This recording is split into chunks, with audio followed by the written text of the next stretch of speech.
सुर्खियों में।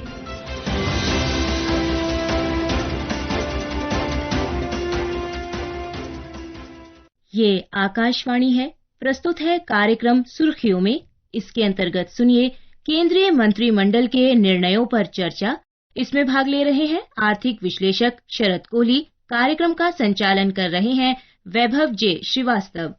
प्रधानमंत्री नरेंद्र मोदी के नेतृत्व में देश की कैबिनेट ने कुछ जरूरी फैसले लिए। दिल्ली में लाल किले के पास विस्फोट के संबंध में कैबिनेट ने प्रस्ताव पारित किया।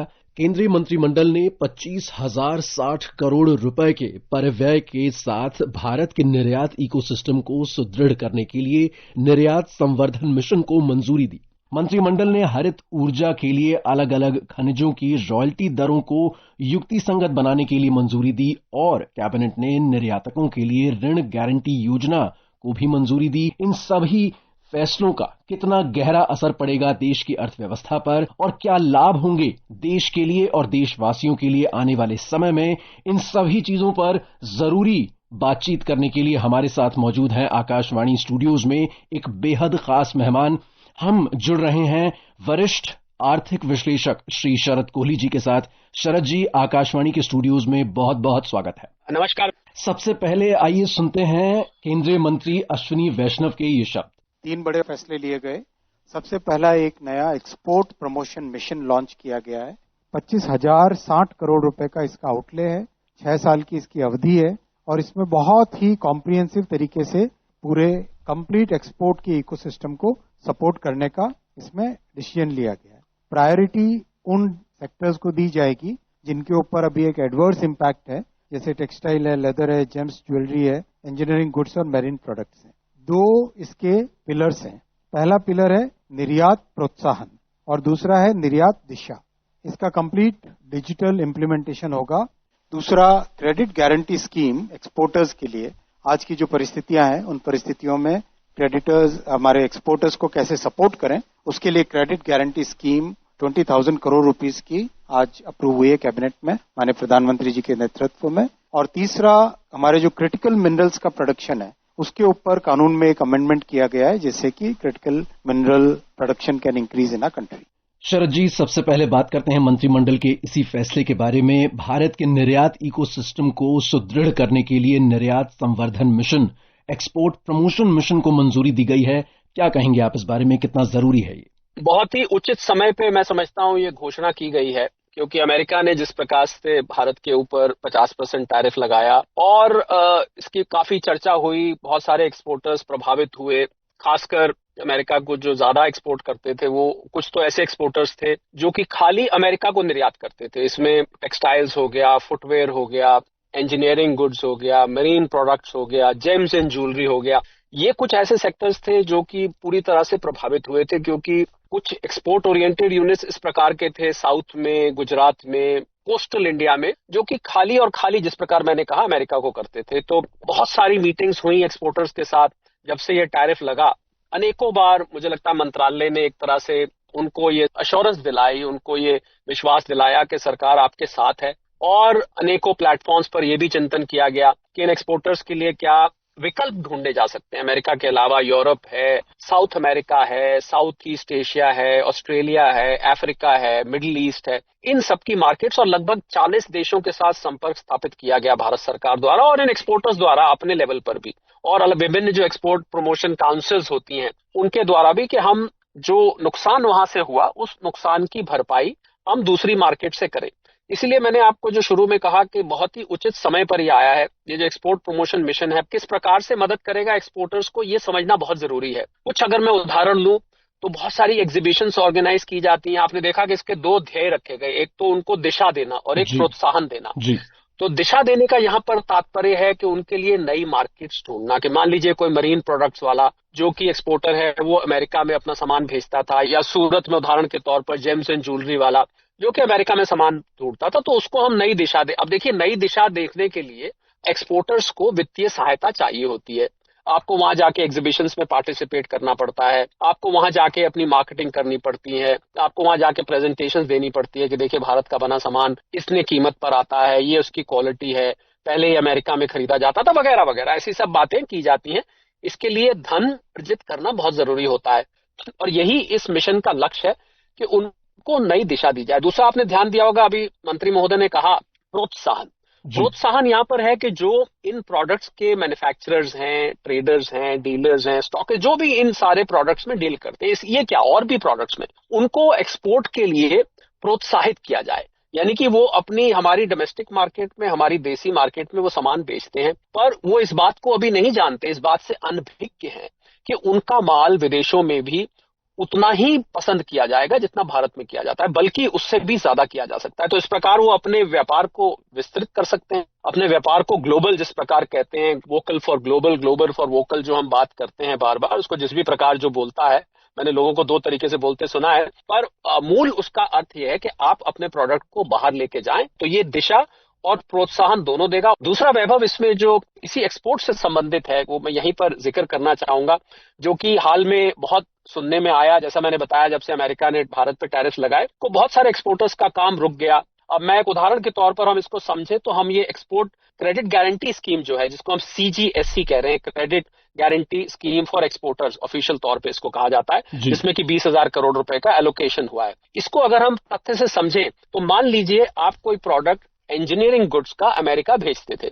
अब उसके लिए आपके पास मशीनरी थी, आपके पास रॉ मटेरियल था। अब मान लीजिए आपका वो प्रोडक्ट वहां नहीं जा पा रहा है और आपको उदाहरण के तौर पर यूरोप से ऑर्डर मिल रहा है, जो कि वो ये चाहते हैं कि इसके लिए मटेरियल दूसरा लगाया जाए, इसके लिए कुछ मशीन में फेरबदल किया जाए। तो अब उस एक्सपोर्टर को अपनी फैक्ट्री में, जहां पर उसका मैन्युफैक्चरिंग फैसिलिटी है, जहां पर उत्पादन वो करता है, वहां पर उसको पैसा लगाना पड़ेगा। यहीं पर ये CGSC स्कीम आपके लिए काम आएगी कि आप इस स्कीम के अंतर्गत, जो कि आसान दरों पर और आसान टर्म्स पर आपको ये उधार दिया जाएगा, अलग अलग बैंक और फाइनेंशियल इंस्टीट्यूशंस इस उधार को डिसबर्स करेंगे। आप जाके उस पैसे को लेके और अपनी उत्पादन क्षमता और उत्पादन की किस्म बदल सकते हैं। थोड़ा फेरबदल अगर आपको करना है तो उसके लिए हम उसको फाइनेंस की भाषा में बोलते हैं वर्किंग कैपिटल। तो आपको वर्किंग कैपिटल का फाइनेंस मिलेगा।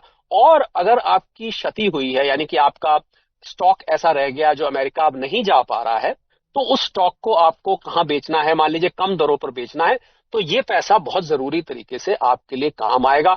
और ये मैं समझता हूं एक तरह से लाइफ लाइन की तरह ये पैसा बनेगा, क्योंकि एक्सपोर्टर्स कई बहुत थिन मार्जिन पर, यानी कि बहुत ही कम मुनाफे पे काम करते हैं, वॉल्यूम पर ऑपरेट करते हैं। तो उनको थोड़ा सा भी अगर पैसा कम पड़ जाए तो उनका वो जो चक्का घूम रहा होता है वो रुक जाता है। तो मुझे लगता है कि ये जो क्रेडिट गारंटी स्कीम है एक्सपोर्टर्स के लिए, CGSC जिसको हम कह रहे हैं, ये दोनों स्कीम एक दूसरे को कॉम्प्लीमेंट करेंगी। एक तरफ प्रोत्साहन और दिशा मिलेगी, दूसरी तरफ सरकार की तरफ से पैसा मिलेगा। दोनों को मैं वैभव जोड़ के देखूं तो 45,060 करोड़ रुपया केवल और केवल निर्यातकों के लिए एलोकेट करना सरकार की तरफ से मैं बहुत बड़ा कदम और फैसला मानता हूं।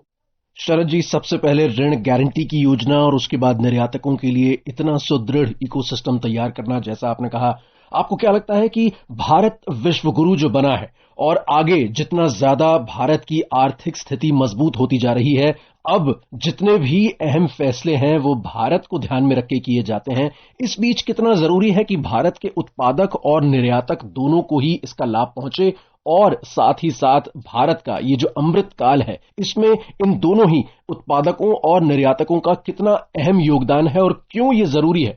बहुत ही महत्वपूर्ण है, क्योंकि जब मेक इन इंडिया स्कीम सरकार ने लॉन्च करी थी, हमें याद होगा एक शेर जिसका एम्ब्लेम है, उसका मोनोग्राम है, उसमें मशीनी पुर्जे का बना हुआ वो शेर है। तो अगर चीन के बाद दूसरा कोई देश दुनिया की फैक्ट्री बनने की क्षमता रखता है तो वो भारत है। और हमने देखा हाल में, चाहे वो मोबाइल फोन्स हो, चाहे वो इंजीनियरिंग गुड्स हो, चाहे और भी बहुत सारे उपकरण हो, बहुत सारे खाने पीने की वस्तुएं हो, भारत का बना सामान दुनिया भर में पसंद किया जा रहा है। बस जरूरत क्या है कि हमारे यहाँ जो उत्पादक हैं, मैन्युफैक्चरर्स हैं, जो एक्सपोर्टर्स हैं, वो कई दफे एक ही लाइन पर बहुत साल तक चलते रहते हैं, या तो एक ही लाइन पर चलते रहते हैं, या बहुत सारे जो मैन्युफैक्चरर्स हैं उनको विदेशों में अपना माल बेचने का मौका नहीं मिलता। उनको ये समझ नहीं आता कि हम किस प्रकार अपने माल को विदेश में जाकर बेचें, कि उनका माल शायद यहां से भी ज्यादा वो वॉल्यूम वहां पर जनरेट कर सकते हैं, भारत से ज्यादा माल वो वहां जाके बेच सकते हैं। तो मुझे लगता है इसको बढ़ावा देने में ये दोनों स्कीम बहुत ही सार्थक रहेंगी, और ये वो अपॉर्चुनिटी या अवसर निर्यातकों को देंगी जो अवसर आज तक उनको नहीं मिला था। तो सुनने में देखिए एक स्कीम लगती है, और हम लोग कई दफे क्या होता है कि बहुत अच्छी स्कीम्स आती हैं, हम लोग खाली उसको सुन के कि भाई कैबिनेट ने फैसला किया है तो जिसको फायदा पहुंचेगा पहुंचेगा, पर जब आप इसका गहन चिंतन करते हैं और उन लोगों के बारे में सोचते हैं कि जिसको सबसे ज्यादा इसकी जरूरत है, उस व्यक्ति के लिए, जैसा कि मैंने कहा, ये एक जीवन रेखा साबित होगा। बिल्कुल, प्रतिस्पर्धा में भारत आगे निकले, कंपेटिटिव एज मिले, साथ ही साथ लागत कम हो। एक बेहद अहम इस फैसले की वजह यह भी है कि रोजगार के जो अवसर हैं वो भारत में लगातार बढ़ें, भारत का युवा नई चीजों को सीखे, नई इंडस्ट्रीज के साथ जुड़े और लगातार भारत की जो बढ़ती विकास दर है उसमें योगदान दे। आपको क्या लगता है कितना जरूरी है ये रोजगार अवसरों के लिए? बहुत जरूरी है। जैसे जैसे उत्पादन क्षमता बढ़ेगी, जैसे जैसे मैन्युफैक्चरिंग यूनिट्स, नए नए जो यूनिट्स सेटअप होंगे, क्योंकि बाहर से जब मांग आएगी तो आपको अपनी उत्पादन क्षमता भी बढ़ानी पड़ेगी, जिसको हम प्रोडक्शन कैपेसिटी कहते हैं। और जैसे जैसे प्रोडक्शन कैपेसिटी बढ़ती है, उत्पादन क्षमता बढ़ती है, वैसे वैसे आपको नए हाथ चाहिए होते हैं, नए लोग चाहिए होते हैं। तो रोजगार का सृजन होगा, भारत का दबदबा बनेगा विश्व में, भारत का नाम होगा, भारतीय प्रोडक्ट्स का नाम होगा, देश को फॉरेन एक्सचेंज का रेवेन्यू आता है, इसके जरिए हमको राजस्व आएगा जो कि विदेशी मुद्रा भंडार हमारे भरेगा। उसके अलावा भारतीय उत्पादों को भारतीय व्यवसायिकों को बाहर जाके अपना नाम बनाने का मौका मिलेगा। मैं समझता हूं चौतरफा बेनिफिट है इसका, चौतरफा लाभ है। और सभी एक्सपोर्टर्स आज आपको और हमको, वैभव, आज इस कार्यक्रम के माध्यम से जो सुन रहे हैं, मैं उनको ये व्यक्तिगत तौर पे भी संदेश देना चाहूंगा कि आप इन स्कीम्स का गहन अध्ययन करें, हमने जो बातचीत करी उसको सुने, और आपका उत्पादन प्रोडक्ट है जो भी आप बनाते हैं, ये देखिए कि उसमें कहाँ कहाँ ये अप्लाई करती है और किस किस प्रकार से आप इसका लाभ ले सकते हैं। विशेषता अगर आपको अमेरिका के उस नियम, उस कानून की वजह से, उस पॉलिसी की वजह से नुकसान हुआ है तो। जी शरद जी, मंत्रिमंडल ने हरित ऊर्जा के लिए महत्वपूर्ण ग्राफाइट, सीजियम, रूबिडियम और जिरकोनियम खनिजों की रॉयल्टी दरों को युक्तिसंगत बनाने के लिए भी मंजूरी दी।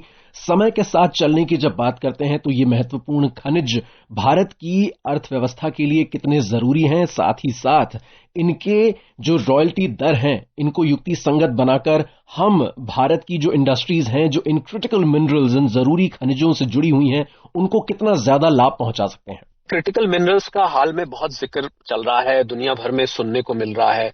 इसलिए मिल रहा है क्योंकि इन मिनरल्स का जो प्रयोग है वो इलेक्ट्रॉनिक्स से लेके डिफेंस इक्विपमेंट से लेके बहुत सारी ऐसी चीजों में हो रहा है, एनर्जी रिलेटेड जो इक्विपमेंट है उससे लेके, कि इनकी अचानक से ऐसा लगने लगा कि ये रेयर अर्थ मिनरल्स आज तक कहाँ थे और इनके बारे में चर्चा क्यों नहीं होती थी, क्योंकि अब इनका उपयोग इस प्रकार होने लगा कि वो अब दुनिया की जरूरत बन गए और इसके बिना दुनिया का गुजारा करना मुश्किल हो गया, ऐसा महसूस हुआ। और हम देखें तो चीन ने अपना वर्चस्व इसमें जमा रखा है। ऐसा नहीं है कि ये भारत में नहीं है, भारत में क्योंकि हमने इतने वर्षों तक हमने उतना ज्यादा शायद इस पे ध्यान नहीं दिया। अब भारत सरकार ने ये जो क्रिटिकल मिनरल मिशन जिसको हम कहते हैं, इसमें रॉयल्टी रैशनलाइजेशन नाम से जो उन्होंने स्कीम कैबिनेट ने कल फैसला लिया है, इसका अर्थ यह है कि जो खोज में अपना एफर्ट लगाएंगे, अपनी मेहनत लगाएंगे और खोज के निकालेंगे, उनको रॉयल्टी अच्छी मिलेगी। क्योंकि भारत में ऐसा माना जाता है कि इन मिनरल्स की कमी नहीं है, सिर्फ हमें इसकी खोज को बढ़ाना है। हमें खोज के लिए जो तकनीक लगती है उस तकनीक को और ज्यादा विकसित करके इन मिनरल्स को हमें निकालना है। अगर भारत भी इसमें एक उत्पादक बन जाए, हमारे यहाँ जो छुपे हुए मिनरल्स हैं ये उभर के सामने आ जाएं, ये खनन हो सके, तो मुझे लगता है भारत भी उस पोजीशन में आ जाएगा दुनिया में। तो मुझे लगता है कि इन मिनरल्स में आत्मनिर्भर होना बहुत जरूरी है। प्रधानमंत्री जी तो बार बार इस बात को कहते हैं कि निर्भरता कभी भी अच्छी नहीं है, जितने हम आत्मनिर्भर हो जाएं और जितनी जल्दी हो जाएं उतना अच्छा है। तो मुझे लगता है कि इनके ऊपर ये निर्णय लेना कैबिनेट का कि हम रॉयल्टी रैशनलाइजेशन कर रहे हैं, मुझे लग रहा है बहुत सारे बिजनेसेस, बहुत सारी जो मिनरल एक्सप्लोरेशन इंस्टीट्यूट्स हैं वो आगे आएंगे और वो इसका लाभ उठाएंगे। और अगर भारत में हम आत्मनिर्भर हो गए, मुझे लगता है भारत में वो दिन स्वर्ण अक्षर में लिखा जाएगा। जी शरद जी, आकाशवाणी स्टूडियोज में हमारे साथ इस बातचीत में जुड़ने के लिए आपका बहुत बहुत धन्यवाद, और साथ ही साथ केंद्रीय मंत्रिमंडल के सभी फैसलों को इतने आसानी से, इतने सरल शब्दों में समझाने के लिए बहुत बहुत शुक्रिया आपका। धन्यवाद। अभी आप सुन रहे थे केंद्रीय मंत्रिमंडल के निर्णयों पर चर्चा। इसमें भाग ले रहे थे आर्थिक विश्लेषक शरद कोहली। कार्यक्रम का संचालन कर रहे थे वैभव जे श्रीवास्तव। ये कार्यक्रम आकाशवाणी के समाचार सेवा प्रभाग द्वारा प्रस्तुत किया गया। इसे आप हमारे mobile app news on AIR और YouTube channel news on AIR official पर भी सुन सकते हैं।